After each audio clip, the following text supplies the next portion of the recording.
नमस्कार, हस्तक्षेप में आपका स्वागत है। लोकसभा चुनाव की घोषणा से पहले प्रधानमंत्री नरेंद्र मोदी देश के विभिन्न राज्यों के ताबड़तोड़ दौरे कर रहे हैं।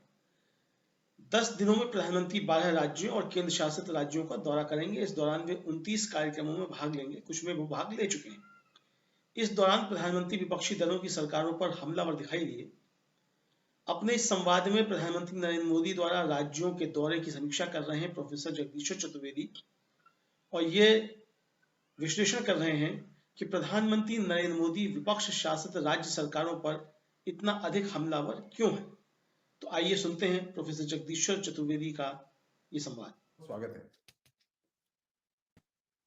नरेंद्र मोदी बंगाल गए, एक सप्ताह में तीसरी बार बंगाल।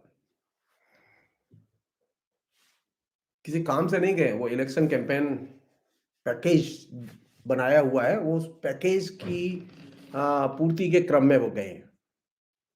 और वो जब बंगाल गए हैं तो बंगाल जाते समय उनकी नजर एक ही चीज पर है, किसी भी तरह राज्य की सरकार को, जो कि वहां विपक्ष की सरकार है, ममता बनर्जी की सरकार है, उसे ध्वस्त करो। तो नरेंद्र मोदी को विपक्ष पसंद नहीं है। नरेंद्र मोदी को उत्तर प्रदेश में महिलाओं पर हो रहे अत्याचार, बलात्कार की घटनाएं ये नजर में नहीं आती।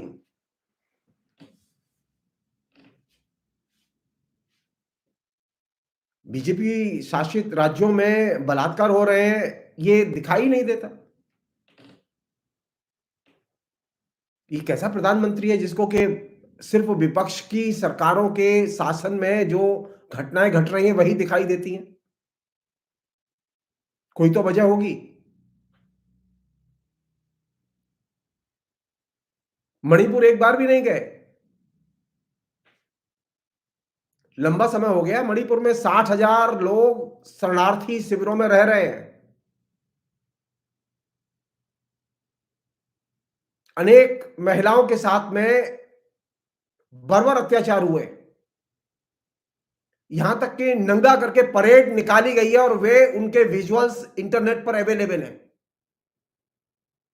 इसके बावजूद नरेंद्र मोदी बंगाल से उन्हें प्यार न है, वो एक सप्ताह में 3 बार गए।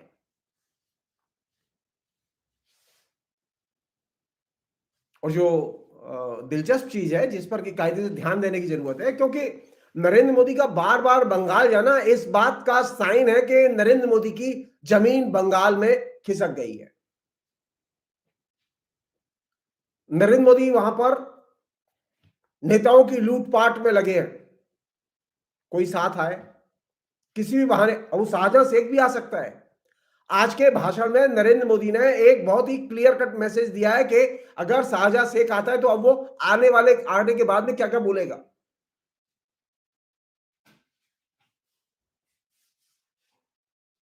कमाल है। अगर शाहजहां शेख बीजेपी ज्वाइन कर ले तब नरेंद्र मोदी की जो बार बार जो बंगाल विजिट हो रही है, उस बंगाल विजिट के पीछे अगर आप ध्यान दीजिए कि जब पिछले विधानसभा के चुनाव थे तो विधानसभा के चुनाव के समय तकरीबन 150 से अधिक टीएमसी के नेताओं ने टीएमसी छोड़ी। बीजेपी ने इफरात में टिकट दी। बीजेपी ने करीब 250-300 करोड़ रुपया वहां के इलेक्शन पर खर्च किया और नारा था अब की बार 2 से पार। लेकिन बीजेपी को जनता ने गंगा के पार लगा दिया। नरेंद्र मोदी की बिल्कुल सारी की सारी प्लानिंग ध्वस्त कर दी। 2 5 स्टार होटल पूरी की पूरी कई महीने के लिए हायर की गई थी, जहां पर बीजेपी के नेता बिल्कुल शेल्टर डाल के पड़े हुए थे 24 घंटे।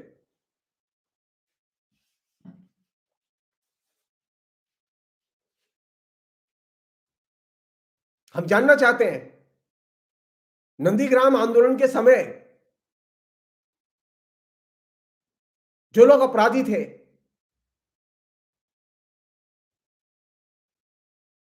उनमें से एक बड़ा नोटोरियस व्यक्ति तो आज बीजेपी में है।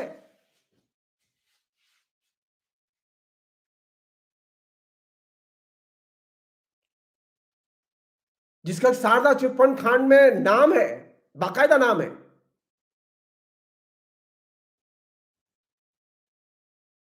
सवाल यह कि बीजेपी के सुप्रीम लीडर के नाते नरेंद्र मोदी उन्हीं राज्यों में जाके कानून और व्यवस्था के मसले को क्यों उठाते हैं जो विपक्ष के द्वारा शासित राज्य है। वो जरा ये योगी के सामने बोल के दिखाएं।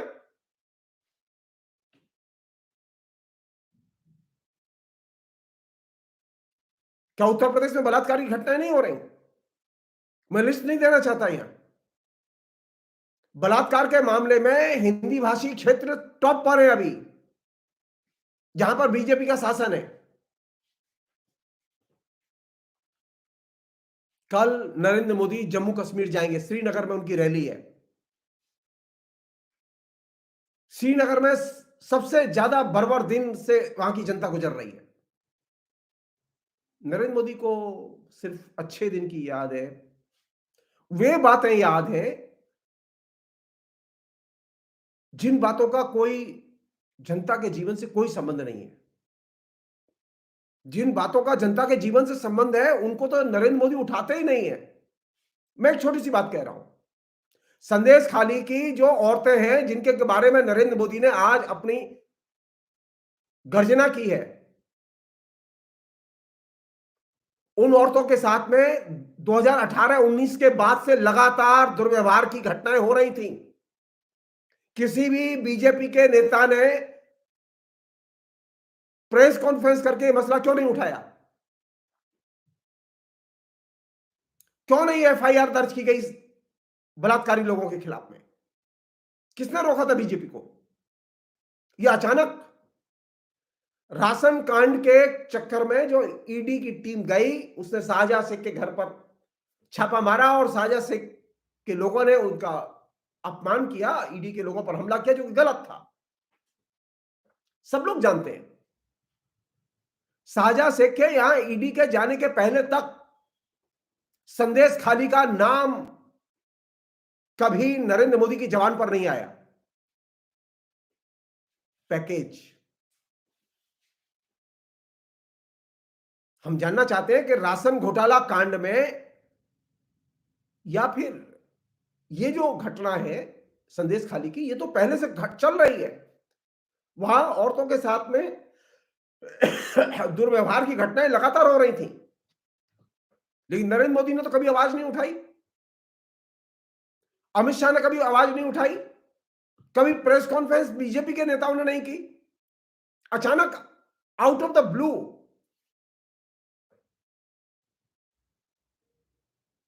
अब सिस्टमेटिक ढंग से पूरे राज्य को बदनाम करने की कोशिश की जा रही है कि बंगाल में और कोई काम नहीं हो रहा है महिलाओं के लिए सिर्फ बलात्कार के अलावा। मेरी ममता की बहुत सारी नीतियों से कोई सहमति नहीं होती, मैंने सबसे ज्यादा ममता के खिलाफ लिखा है, लेकिन इस मामले पर ममता जो है जहां अटकी है वो ये कि वो जो इलाका है वो एक तरह से इलाके दखल की लड़ाई का अभी मुहिम चली हुई है। अब संदेश खाली और पूरे इलाके को बीजेपी अपने इलाके के अपने कब्जे में लेना चाहती है। रेप की घटना बहाना है, असल में इलाके को कब्जे में लेना है। और इलाके कोई नहीं, वो बंगाल को कब्जे में लेना चाहते हैं, बंगाल के साथ साथ पार्लियामेंट को कब्जे में लेना चाहते हैं। संदेश खाली के बहाने वो हिंदुस्तान की जनता की आंखों में धूल झोंकना चाहते हैं। संदेश खाली की घटना पर वहां की सरकार ने एक्शन लिए। क्या एक्शन लिए? जिन नेताओं ने वहां के संदेश खाली के मजदूरों की, किसानों की जमीनें और खासतौर पर पानी के तालाब जो थे वहां जिन पर मछली का कारोबार होता था, मछली उत्पादन का, मछली पालन का काम होता था, उन सब ने उनके जमीन के जो पट्टे लिखवाए गए थे टीएमसी के शाहजहां शेख और दूसरे लोगों के जरिए, उनके पट्टे वापस दिलवाए गए हैं। अभी तक तकरीबन 105 लोगों के पट्टे वापस दिलवाए जा चुके हैं, सॉरी उनको पैसे वापस दिए जा चुके हैं, 3.5 लाख रुपए। और सरकार ने ऑर्डर दिया है कि जो जो शिकायतें हैं और खासतौर पर जो जमीन लोग अपनी वापस लेना चाहते हैं उनकी जमीन वापस दी जाए।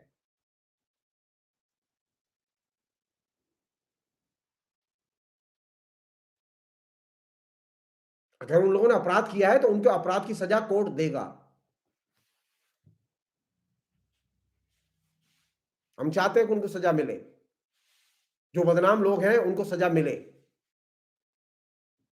लेकिन इस संदेश खाली की आड़ में अगर आप एक नेशनल गेम खेलना चाहते हैं, पार्लियामेंट को हड़पना चाहते हैं, बंगाल को हड़पना चाहते हो, तो ये तो हड़पो राजनीति है, इसका बलात्कार की घटना से कोई संबंध नहीं है।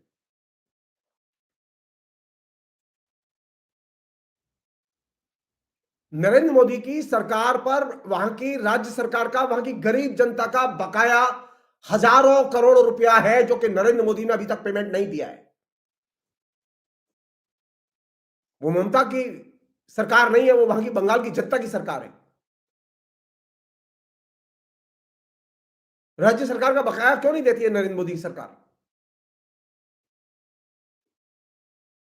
राज्य सरकार का बकाया देंगे नहीं आप, राज्य सरकार को ग्रिल करेंगे आप, राज्य सरकार को डेवलपमेंट के लिए पैसा नहीं देने देंगे आप।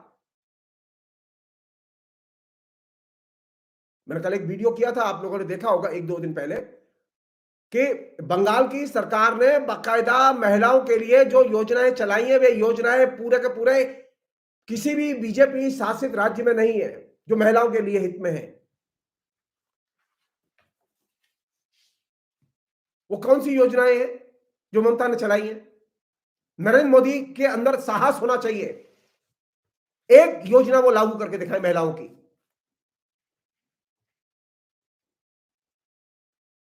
ममता पहली सरकार थी जिसने कि 2013 में कन्याश्री योजना शुरू की। नरेंद्र मोदी का प्रधानमंत्री के पद पर जन्म नहीं हुआ था, और प्रधानमंत्री बनने के बाद में नरेंद्र मोदी ने पिछले 10 साल में एक भी योजना, कन्याश्री योजना जैसी शुरू नहीं की। दूसरी योजना जो नरेंद्र मोदी को यह जानना चाहिए और हमें बताया जाना चाहिए, हम बताना चाहते हैं नरेंद्र मोदी को साफ, कि बंगाल में SC ST परिवार की महिलाओं को हर महीने 1200 रुपए मिलते हैं, और जो अन्य गैर SC ST जाति की महिलाएं हैं उनको हर महीने 1000 रुपए मिलते हैं। बीजेपी के किस राज्य में यह व्यवस्था है? किसी राज्य में व्यवस्था नहीं है। नरेंद्र मोदी जिस उत्तर प्रदेश से आते हैं वहां पर भी महिलाओं को पैसा नहीं मिलता। हाँ, थोक के हिसाब से उत्तर प्रदेश में बलात्कार जरूर होते हैं, जिसे इस योजना को लक्ष्मी भंडार योजना कहते हैं, और यह सन 2021 से चल रही है, और इस योजना से अब तक 2 करोड़ महिलाएं लाभान्वित हुई हैं। हर महीने उनके अकाउंट में पैसे जाते हैं। करोड़ों रुपया ममता सरकार महिलाओं को आर्थिक मदद दे रही है। मैं उसका डिटेल्स नहीं देना चाहता यहां। एक और चीज है, एक और योजना है, बहुत अच्छी योजना, जो पूरे देश में पहली सरकार थी जिसने वो योजना इंप्लीमेंट की। 2018 से वो योजना चली है, वो है रूपश्री योजना। कोई भी महिला शादी के पहले आवेदन करके बता दे कि वो शादी करने जा रही है, तो शादी के समय उसके खाते में 25,000 का चेक पहुंचा, जिससे वो अपने घर के न्यूनतम सामान खरीद सके। और ये जो चीजें हैं, ये इस बात का संकेत है कि ममता की सरकार महिलाओं के लिए काम कर रही है, और नरेंद्र मोदी झूठ बोल रहे हैं। फिलहाल इतना ही, बहुत बहुत शुक्रिया। आशा है ये कार्यक्रम आपको पसंद आया होगा। इस वीडियो को ज्यादा से ज्यादा शेयर करें, लाइक करें, और कमेंट करके बताएं आपकी राय क्या है। और अगर आपने हमारा YouTube चैनल अभी तक सब्सक्राइब नहीं किया है तो तुरंत इसको सब्सक्राइब कर लीजिए, और बेल आइकन भी दबा दीजिएगा, ताकि अगली जब वीडियो अपलोड हो तो आपके पास इसका नोटिफिकेशन पहुंच सके। और अगर आपने हमारा फेसबुक पेज फॉलो नहीं किया है, फेसबुक पेज को भी फॉलो करें। धन्यवाद।